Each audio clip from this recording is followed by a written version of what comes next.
Assalamualaikum warahmatullahi wabarakatuh. Perkenalkan, nama saya Rahmat Hidayat, NIM 2102222164 reguler 5. Saya akan menjelaskan materi tentang ibadah, sholat, puasa, dan haji. Pertama-tama saya akan menjelaskan materi tentang ibadah. Ibadah, definisi ibadah.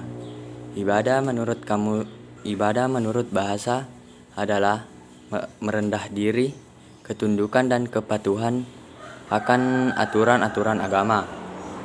Sedangkan menurut istilah atau syar'i, ibadah adalah suatu istilah yang mencakup segala sesuatu yang dicintai Allah dan diridainya, baik berupa perkataan maupun perbuatan yang tersembunyi atau batin dan yang tampak atau lahir. Adapun macam-macam ibadah dalam Islam yaitu: 1. Berdasarkan pelaksanaannya, ibadah digolongkan menjadi 3 macam, yaitu: 1. Ibadah jasmania dan rohania, contohnya sholat dan puasa. 2. Ibadah rohania dan maliyah, contohnya zakat. Ibadah jasmania, rohania dan maliyah, contohnya ibadah haji. Dan sedangkan dari segi bentuk dan sifatnya, ibadah dibagi menjadi 5 bagian. 1. Ibadah dalam bentuk perkataan atau lisan, contohnya zikir, doa, dan membaca Al-Quran. 2. Ibadah dalam bentuk perbuatan yang ditentukan bentuknya, contohnya membantu dan menolong orang lain. 3. Ibadah dalam bentuk pekerjaan yang telah tentukan bentuknya, contohnya sholat, puasa, zakat, dan ibadah haji. Ibadah yang tata cara dan pelaksanaannya berbentuk menahan diri, contohnya puasa, iktikaf, dan ihram. 5. Ibadah yang berbentuk menggugurkan hak, contohnya memaafkan kesalahan orang lain dan membebaskan hutang seseorang. Tujuan ibadah pada akhirnya akan memberikan manfaat kebaikan bagi siapa saja yang melaksanakannya. Adapun beberapa tujuan beribadah dalam Islam yaitu: 1. Ibadah dilakukan untuk menciptakan hubungan rohani antara makhluk dan sang penciptanya, yaitu Allah Subhanahu wa Ta'ala. Ibadah dilakukan sebagai bentuk rasa syukur kepada Allah karena telah menciptakan, memelihara, mengangkat manusia sebagai khalifah di bumi, serta mengizinkan manusia untuk mengambil manfaat yang disediakan oleh alam. Ibadah dilakukan untuk mengukur sejauh mana kepatuhan para makhluk ciptaan Allah dalam melaksanakan perintahnya. Patuh tidaknya seseorang hamba dalam melaksanakan perintah Allah akan mempengaruhi nasib mereka di dunia maupun di akhirat untuk kehidupan yang akan datang. Ibadah dapat memberikan rasa aman, damai, dan senang karena Allah dapat mengurus setiap urusan pada hambanya. Ibadah dilakukan untuk menghilangkan rasa takabur karena hanya Allah yang Maha Besar yang memiliki segala kesempurnaan. Ibadah dilakukan sebagai bentuk ekspresi bahwa manusia hanya makhluk yang lemah dan membutuhkan setiap pertolongan dan kekuatan dari Allah Subhanahu wa Ta'ala. Tujuan ibadah tidak lain akan membantu setiap umat muslim untuk mendapatkan manfaat, kebaikan, dan limpahan berkah dari Allah Subhanahu wa Ta'ala, bahwa tidak ada satu kerugian pun saat beribadah dan mendekatkan diri kepada Allah. Justru Allah akan memberikan berbagai kenikmatan bagi hambanya. Dalil-dalil tentang ibadah yaitu: 1. Quran Surah Al-Baqarah ayat 43 yang berisi perintah mendirikan salat dengan berbunyi faqimus salata wa atuz zakata warka'u ma'ar rakin, yang artinya: dan dirikanlah sholat, tunaikanlah zakat, dan rukuklah bersama orang-orang yang ruku. 2. Al-Baqarah ayat 183 yang berisi tentang ibadah puasa. Ya ayyuhallazina amanu kutiba alaikumus siyam kama kutiba alal ladzina min qablikum wa'allakum tattaqun. Artinya, hai orang-orang yang beriman, diwajibkan atas kamu berpuasa sebagaimana diwajibkan atas orang-orang sebelum kamu agar kamu bertakwa.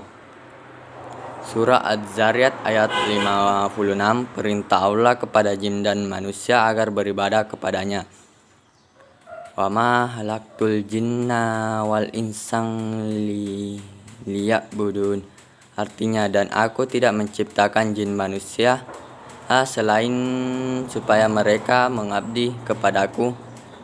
Dan dalam ayat ini Allah tak hanya memerintahkan manusia saja untuk beribadah, namun juga jin.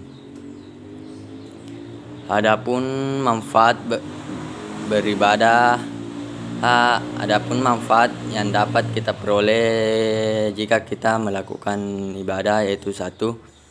Membantu kita lebih bisa berpikir jernih, membantu mengerti apa tujuan hidup kita, merasa lebih tenang dan damai, membantu kita dalam mengontrol emosi, membuat kita dapat meraih kesuksesan.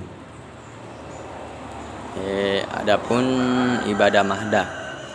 Ibadah mahdah ialah ibadah khusus yang dalam arti sempit, yaitu aktivitas atau perbuatan yang sudah ditentukan syarat dan rukunnya.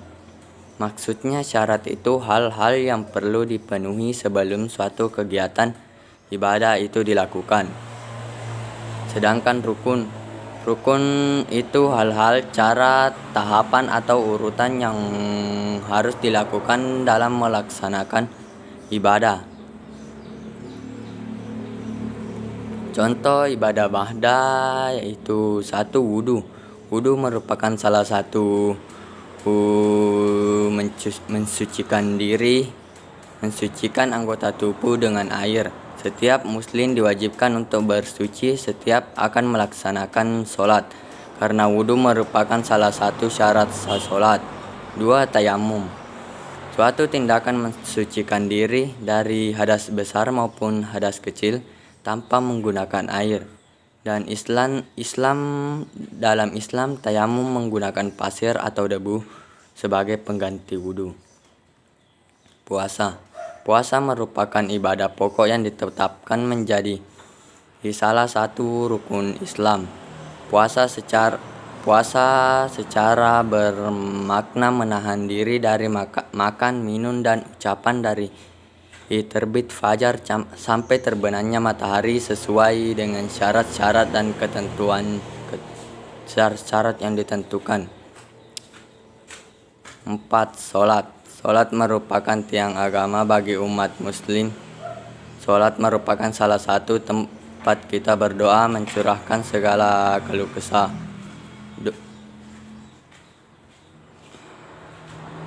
5. Mandi hadas. Mandi hadas atau mandi wajib merupakan mandi untuk menuangkan air ke seluruh badan dan dengan tata cara tertentu untuk menghilangkan dari hadas besar sesuai dengan syariat Islam. 6. Haji.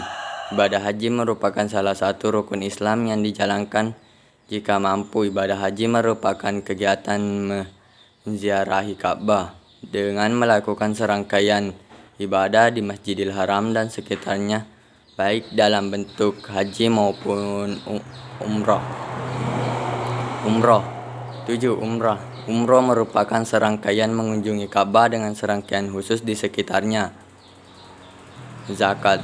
Zakat merupakan salah satu ibadah pokok dalam salah satu rukun Islam yang dapat diartikan membersihkan bertubuh dan berkah.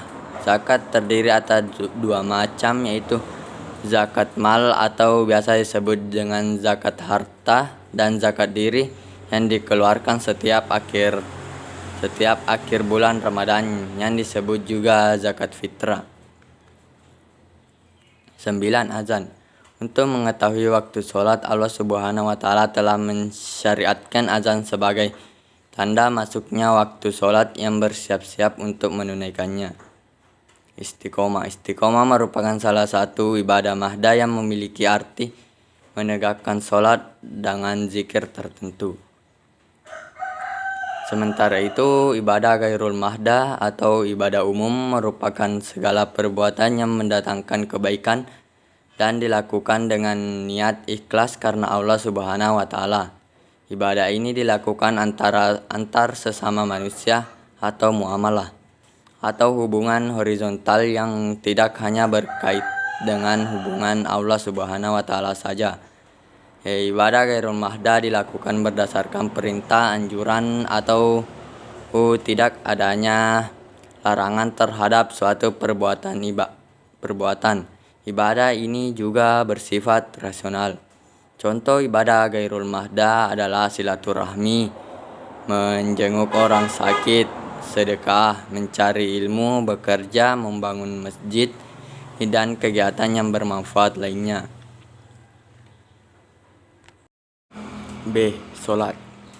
Pengertian sholat. Sholat adalah ibadah wajib umat Islam yang ditunaikan sebanyak 5 waktu, mulai dari salat subuh, zuhur, asar, maghrib, dan isya.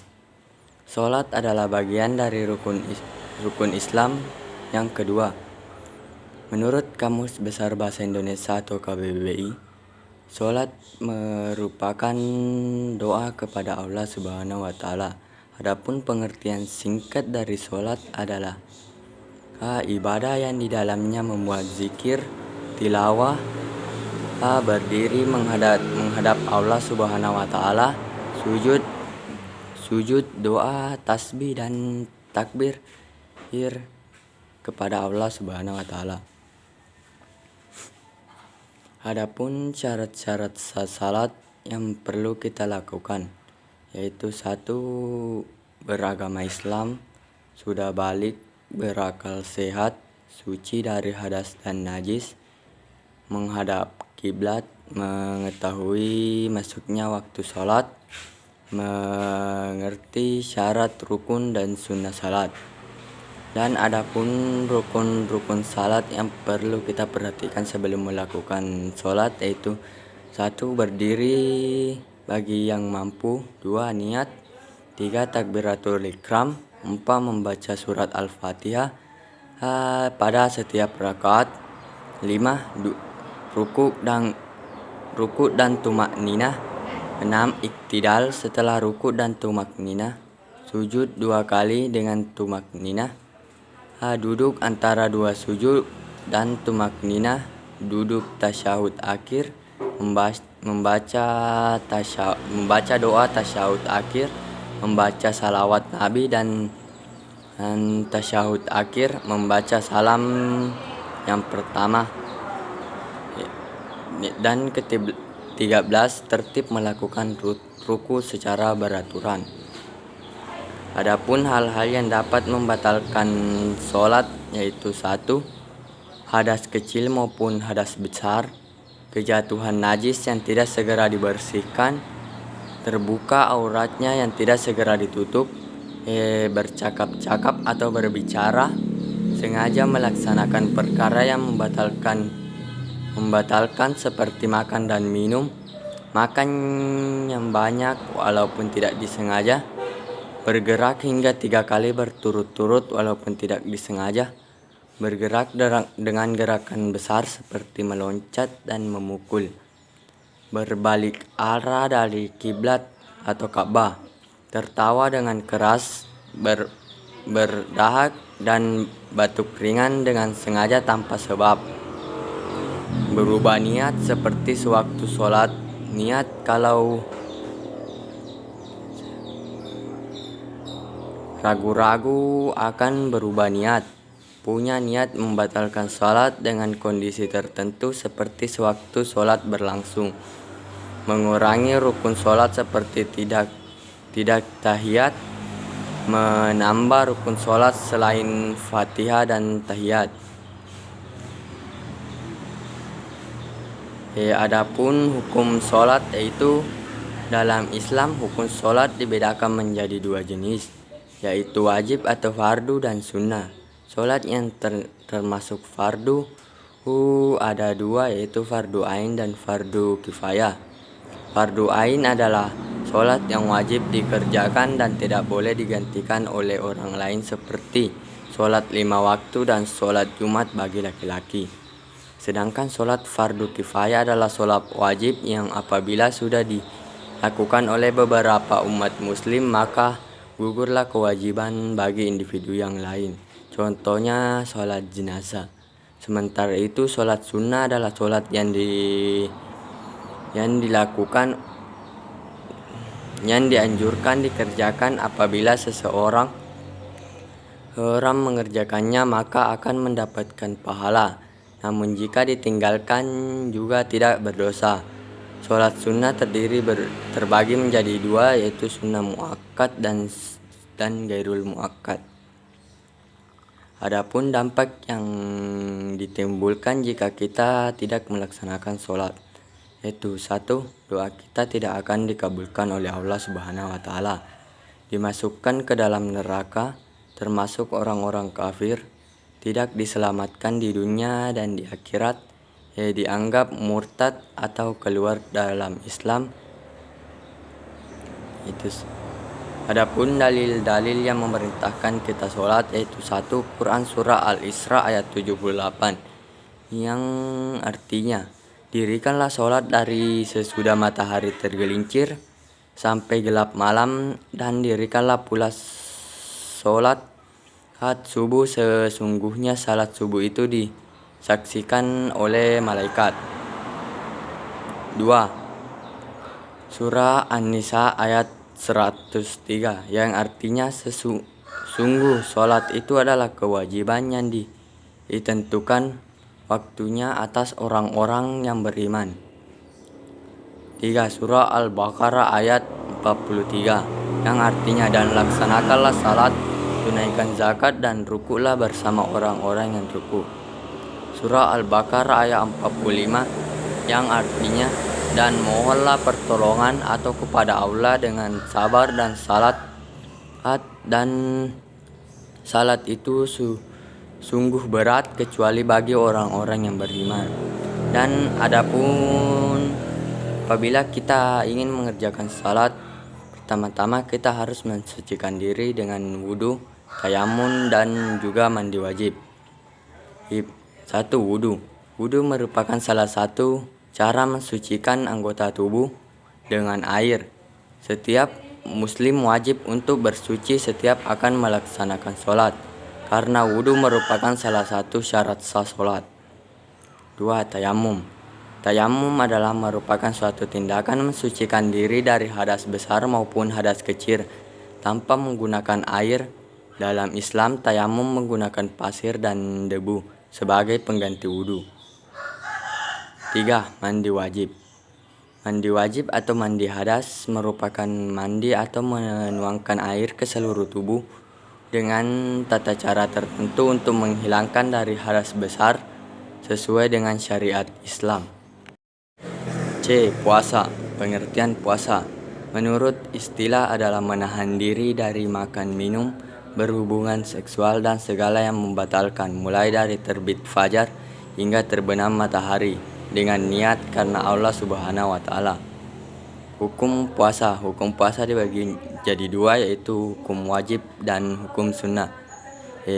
Adapun puasa yang wajib dilakukan yaitu puasa Ramadan, puasa kafarat atau denda atau tebusan, dan puasa nazar. Adapun puasa sunnah adalah puasa Senin Kamis, puasa Nabi Daud alaihissalam, dan lain sebagainya. Adapun tujuan dilaksanakannya puasa menurut Islam yaitu 1. Bersyukur kepada Allah. 2. Agar umat muslim selalu berada dalam kebenaran atau terbimbing. 3. Agar dosa-dosa diampuni. 4. Mendapatkan pahala surga dan jauh dari siksa neraka. Adapun manfaat puasa untuk kesehatan fisik yaitu detoks racun atau menghilangkan racun dalam tubuh, menurunkan berat badan Karena pada bulan puasa kita mengurangi mengonsumsi makanan. 4. Meningkatkan metabolisme tubuh. 5. Memperpanjang umur. Adapun manfaat puasa yang ditinjau dari spiritual keagamaan, yaitu 1. Makin bertakwa kepada Allah Subhanahu wa Ta'ala. 2. Memperkuat hubungan dengan Allah, menahan hawa nafsu, melatih kesabaran, membangun karakter dan perilaku yang lebih baik. Dalil-dalil yang mewajibkan kita berpuasa yaitu surah Al-Baqarah ayat 183, yaitu ya ayyuhallazina amanu kutiba alaikumus syiyam kama kutiba alal ladzina min qablikum la'allakum tattaqun, yang artinya hai orang-orang yang beriman, diwajibkan atas kamu berpuasa sebagaimana diwajibkan atas orang-orang sebelum kamu agar kamu bertakwa. Adapun jenis-jenis puasa yaitu secara hukum Islam ada 4 macam puasa, yakni puasa wajib, puasa sunnah, puasa makruh, dan puasa haram. Puasa wajib. 1. Puasa Ramadan. Puasa Ramadan adalah jenis puasa yang paling umum karena wajib berpuasa sebulan bagi setiap muslim yang telah melewati balik selama bulan Ramadan. 2. Puasa nazar. Jenis puasa wajib kedua ini adalah puasa nazar yang puasa berdasarkan janji. 3. Puasa kifarat adalah puasa atau denda, yaitu puasa yang dilakukan untuk mengganti denda atau dam karena melanggar hukum wajib. Puasa sunnah. 1. Puasa Sya'ban adalah puasa yang dilakukan bulan Ramadan, tidak memiliki keistimewaan. 2. Puasa Asyura. 3. Puasa Senin Kamis. 4. Puasa Tarwiyah. 5. Puasa Daud. 6. Puasa Syawal. 7. Puasa Arafah. 8. Puasa Ayyamul Bid. 9. 3. Puasa makruh, yaitu jika Anda melakukan puasa pada hari Jumat atau Sabtu dengan tujuan untuk disengaja. 3. Puasa makruh. Jika Anda berpuasa pada hari Jumat atau Sabtu dengan tujuan untuk disengaja atau dikhususkan, maka hukum itu makruh kecuali Anda bermaksud untuk ingin mengganti puasa Ramadan, puasa kifarat, atau puasa karena nazar. 4. Puasa haram. Puasa haram yaitu puasa yang dikerjakan mendapat dosa dan jika tidak dikerjakan mendapat pahala, yaitu Idul Fitri yang jatuh pada tanggal 1 Syawal yang disebut sebagai hari raya umat Islam. Puasa dilarang pada hari ini karena hari ini merupakan hari kemenangan karena sudah puasa selama sebulan di bulan Ramadan. Idul Adha pada tanggal 10 Zulhijjah merupakan hari raya kurban serta hari raya kedua bagi umat Islam. Puasa dilarang pada hari ini. Hari Tasyrik ini jatuh pada tanggal 9, 12, dan 13 Zulhijjah. Puasa setiap hari atau sepanjang tahun serta selamanya.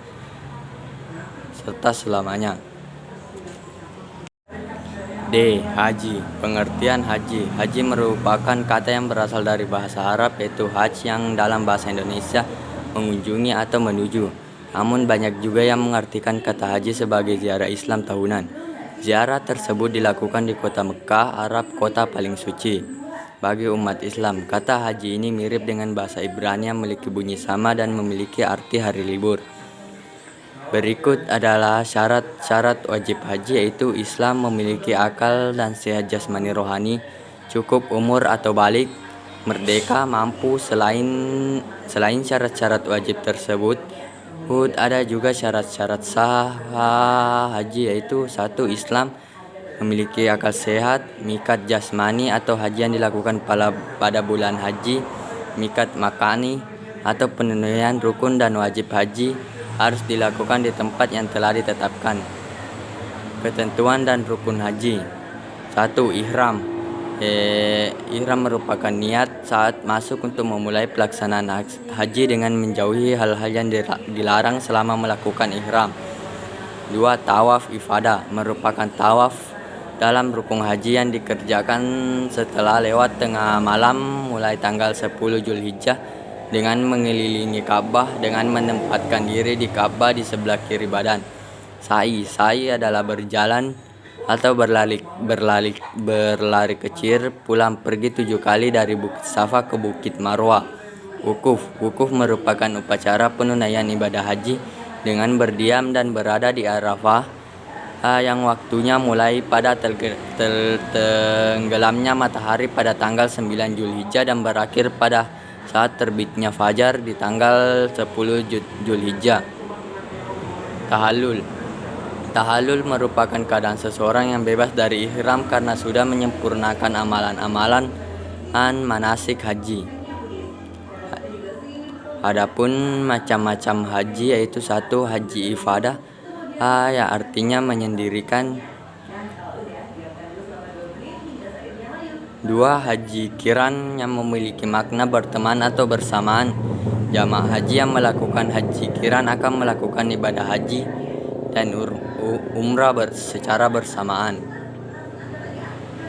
Haji tamattu merupakan haji yang paling sering dilakukan jamaah haji asal Indonesia. Mereka yang memilih haji tamattu akan melakukan ibadah haji setelah melakukan umrah. Adapun hal-hal yang membatalkan haji yaitu bersagaman atau berhubungan intim, meninggalkan salah satu rukun haji,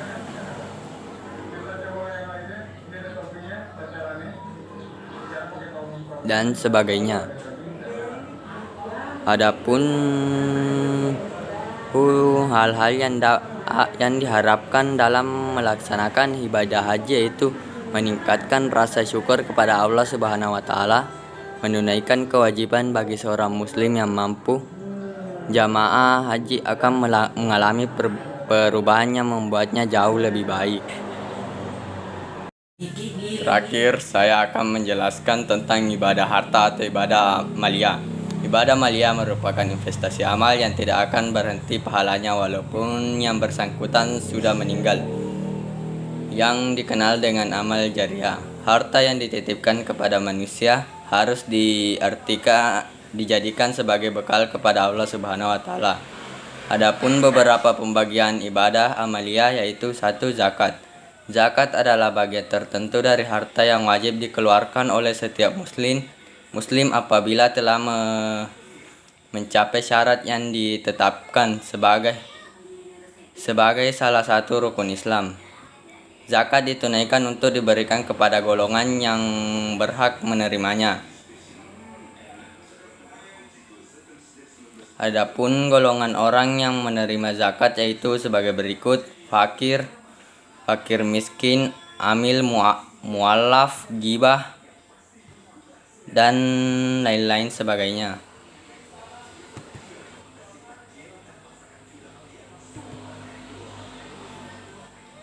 Sedekah. 2. Sedekah adalah pemberian seseorang muslim kepada orang lain secara sukarela dan ikhlas tanpa dibatasi oleh waktu dan jumlah tertentu.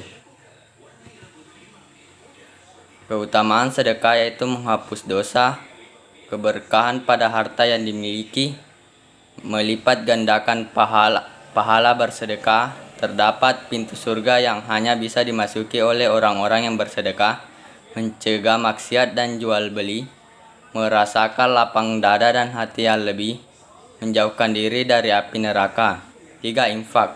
Infak adalah mengeluarkan sebagian harta untuk suatu kepentingan yang diperintahkan oleh Allah Subhanahu wa taala. Infak sering digunakan oleh Al-Quran dan hadis untuk beberapa hal seperti untuk menunjukkan harta yang wajib dikeluarkan, yakni zakat, untuk menunjukkan harta yang wajib dikeluarkan selain zakat, untuk menunjukkan harta yang dianjurkan untuk dikeluarkan tapi tidak sampai derajat wajib. Itulah penjelasan dari saya, sekian dan terima kasih.